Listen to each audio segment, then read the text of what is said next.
भादलपुर गांव में पुष्पाल नामी एक शख्स रहता था जो अपनी गुर्बत के हाथों बहुत बुरे वक्त में चल रहा था। उसके हालात दिन ब दिन बिगड़ते ही चले जा रहे थे। गांव की सारी ज़मीनें बारिश ना होने की वजह से सूखी पड़ गई थीं और अब उसके पास करने के लिए कोई काम भी बाकी नहीं था। अपना पेट भरने और अपनी ज़रूरतों को पूरा करने के लिए वो रोज़ाना गांव के किसी न किसी शख्स से कर्जा ले लिया करता था। इस तरह उस पर काफ़ी सारा कर्जा चढ़ चुका था और अब उसके पास देने के लिए वापस पैसे भी नहीं थे। वो परेशान था कि आखिर क्या करे। अब पुष्पाल के पास बस एक ही रास्ता बचा था और वो था लोगों के सामने हाथ फैलाना और भीख मांगना। पुष्पाल अब सुबह रोज़ाना अपना भेष बदलकर फ़कीर के कपड़ों में शहर की जानिब रवाना हो जाता था। वहाँ जाकर लोगों के सामने हाथ फैलाता और उनसे भीख मांगता था। अल्लाह के नाम पे दे दें भाई, सुबह से भूखा हूँ, कुछ नहीं खाया है। अरे देखने में तो अच्छे खासे मालूम देते हो, तुम बेकारी कहाँ से हो? कोई पुष्पाल को पैसे दे दिया करता था तो कोई उसका दिल दुखाकर डांट कर उसे झड़क दिया करता था। वो बेचारा पूरा दिन खाक छानता रहता था और इसी तरह लोगों से भीख मांगता रहता था और शाम को फिर भेष बदलकर वापस अपने गांव आ जाता था। एक दिन अचानक गांव का जमींदार और उसका नौकर पुष्पाल को शहर की जानिब से आते हुए देख लेते हैं। ए मंदड़ू, ए पुष्पाल को हम देखे हूँ, ए सुबह सुबह शहर की जानिब जावत है और शाम डले वापस गांव की जानिब आवत है। ये का चक्कर है? सरकार, मुझे खबर ना है कि ये सुबह सुबह कहाँ जावत है, पर मैं आपको बता दूं, अपना पीसा टाइम पर वापस ले लियो, वरना ये भिखारी आपका पीसा ना दे सकेगा। हाँ। मुंशी की बात सुनकर जमींदार चौकन्ना हो जाता है और सोचता है कि अब मुझे भी अपने पैसे पुष्पाल से वापस ले लेने चाहिए। क्या पता जो पैसा उसने कर्ज के तौर पर लिया हो अब वो वापस ही ना कर सके। देख पुष्पाल, हम तुमको बता दूं, हमरा कर्ज का जो पैसा है ना, वो हमका टाइम पर लौटा दियो, वरना हमसे बुरा कोई ना होवत है। सेठ साहब, मैं आपके पास आ ही रहा था। मुझे याद है कि मुझे आपके पैसे वापस लौटाने हैं। मेरा सब कुछ तो लूट ही गया है तकरीबन, बस यही छोटा सा एक घर बाकी बचा है। अब क्या आप मुझसे ये भी लेना चाहते हैं? देख पुष्पाल, मारे को थारी परेशानियों से कोई मतबल ना है, मारे को मतबल है अपने पैसे से। अपना पैसा मारे को टाइम पे चाहिए। जमींदार तो पुष्पाल को धमकी देकर आ जाता है, लेकिन उसकी धमकी सुनकर पुष्पाल बड़ा परेशान हो जाता है। सोचता है कि अब इतने सारे पैसों का इंतजाम कहाँ से होगा। अगले दिन से फिर से पुष्पाल भेष बदलकर फकीर का रूप धार कर शहर की जानिब चल पड़ता है और शहर जाकर फिर से रोज की तरह भीख मांगना शुरू कर देता है। इत्तेफाक की बात है कि गांव का जमींदार उसी दिन किसी काम से अपनी बीवी के साथ शहर आता है। वो शहर में एक चौक के पास पुष्पाल को भीख मांगते हुए देख लेता है और हैरान रह जाता है। वो पुष्पाल के पास जाकर उससे कहता है, अच्छा पुष्पाल, तो तू ये काम भी करे है? सबकी नजरों से बचकर शहर को जावे है और शहर में आकर भीख मांगे है। इब तारी सारी सच्चाई मारे सामने आ गई है। इब तू गांव चल, देख मैं थारे साथ क्या करूं। नहीं नहीं सेठ साहब, खुदारा माफ कर दीजिए। मैं क्या करूं, मजबूर हूं। मेरे पास रोजी रोटी का कोई जरिया नहीं। अब ये भीख मांगने के सिवा मेरे पास कोई चारा नहीं। मैंने आपके सारे पैसे इकट्ठे कर लिए हैं, देने की देर है बस। कुछ ही दिनों में मैं आपका सारा कर्ज लौटा दूंगा।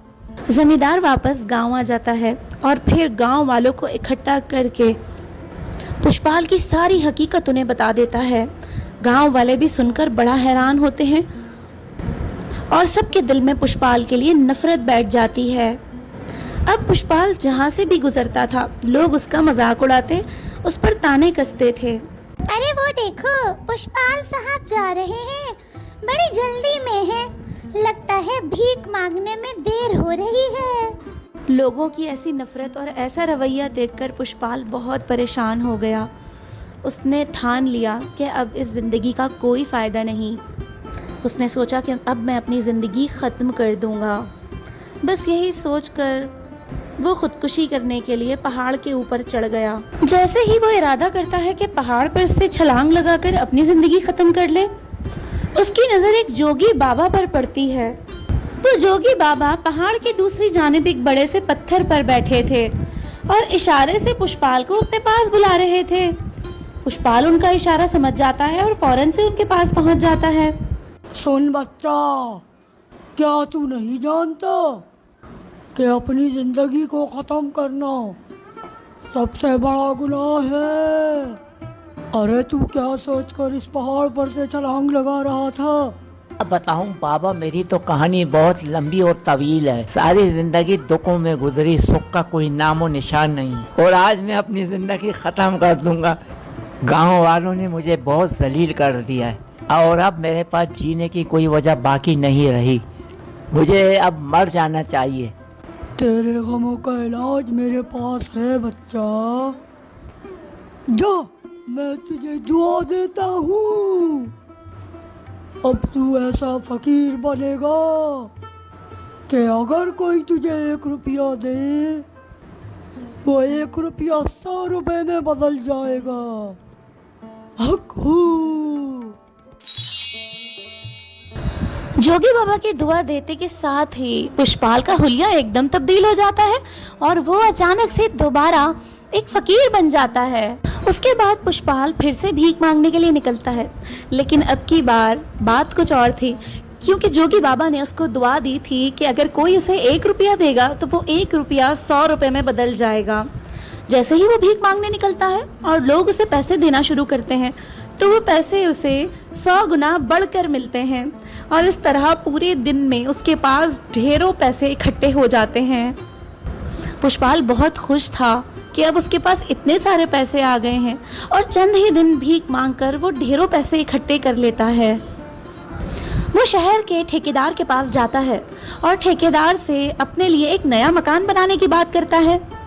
ठेकेदार उसे शहर से दूर एक नई जगह पर ले जाता है और वहाँ उसके लिए एक नया मकान तामीर करना शुरू करता है। पुष्पाल के लिए एक बेहतरीन बड़ा घर बनकर तैयार हो जाता है और पुष्पाल उसे देखकर बहुत खुश होता है। पुष्पाल गांव वालों को पैगाम भिजवाता है और गांव वालों को पता चलता है कि गांव से बाहर थोड़े से फासले पर एक बड़ा सा महलनुमा मकान तामीर हुआ है और इस मकान के मालिक ने गांव वालों के लिए दावत का इंतज़ाम किया है। गांव वाले ये सुनकर बहुत खुश होते हैं और दावत में जाने की तैयारी करते हैं और फिर उड़ते उड़ते ये खबर गाँव के ज़मींदार तक भी पहुँच जाती है। गाँव के ज़मींदार को ये तो पता लग गया था कि गांव से बाहर कोई है जिसने दावत का इंतज़ाम किया है और एक बहुत बड़ा सा महलनुमा घर बनाया है, लेकिन वो ये नहीं जानता था कि वो शख्स पुष्पाल ही है। गांव का ज़मींदार भी दावत में जाने के लिए तैयार हो जाता है और अपने मुंशी के साथ उस महलनुमा मकान पर पहुंचता है। थोड़ी ही देर में ठेकेदार वहां आता है और ज़मींदार उससे पूछता है, ठेकेदार बाबू, तू यहाँ पे क्या करे है? अरे ये घर तो मन ने बड़ा ही चौका लागे है। ऐसा लागे जैसे किसी बड़े जमींदार का घर होवे। मन ने ऐसा लागे जैसे ये मारी टक्कर का कोई जमींदार होवे। इसी वास्ते ऐसा चौका घर बनाया है। जमींदार अभी बात कर ही रहा था कि इतनी देर में पुष्पाल वहां आ जाता है। जमींदार पुष्पाल को वहां देखकर बड़ा हैरान होता है। पुष्पाल कहता है, जमींदार साहब, ये किसी अमीर आदमी का घर नहीं है, ये तो मुझ गरीब पुष्पाल का घर है। आप ये समझते थे कि कोई गरीब शख्स आपके मुकाबले में आपके सामने खड़ा नहीं हो सकता था, लेकिन कुदरत ने मुझे ये मौका दिया कि आपके सामने खड़ा कर दिया आज। और अब मेरे पास भी आपकी तरह बड़ा घर है, आपकी तरह बहुत सारी दौलत है। आपने और इस गांव वालों ने मुझे बहुत जलील किया, लेकिन मेरे रब को मुझे इज्जत देनी थी जो आज मुझे मिल गई। जमींदार बिलाखिर वहाँ से शर्मिंदा होकर लौट जाता है। उसे एहसास हो जाता है कि उसने पुष्पाल के साथ कुछ अच्छा नहीं किया। दोस्तों, ये कहानी हमें ये सबक देती है कि दुनिया में चाहे कोई कितने ही निचले दर्जे पर क्यों ना हो, मगर आप उसे कभी भी हकीर ना समझें, क्योंकि अल्लाह के बनाए हुए सारे इंसान बराबर हैं। जिसे हम हकीर समझकर बेइज्जत कर रहे होते हैं, बाज़ दफ़ा अल्लाह की नज़र में उसका मकाम बहुत बुलंद होता है।